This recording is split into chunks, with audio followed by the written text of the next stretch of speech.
খায় কে খায়? বাহ, কি খাচ্ছ এটা? হ্যাঁ, কি খাচ্ছ তুমি? সিদ্ধ কি খাচ্ছ বাবু? সিদ্ধ খায়। আম আম আম আম আম আম আম আম বাবা, ভালোই খায় কুমড়ো সিদ্ধ।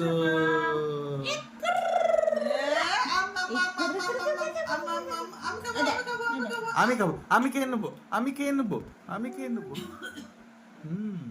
বাহ, এটা দারুণ তো খাবারটা, খুব টেস্টি খাবার, খুব টেস্টি টেস্টি। কি টেস্টি খাবার রে বাবা। এত টেস্টি খাবার তো আমি খাই না, খাই নাই, খাবো। এটা কিসের খাবার? এটা হচ্ছে কুমড়োর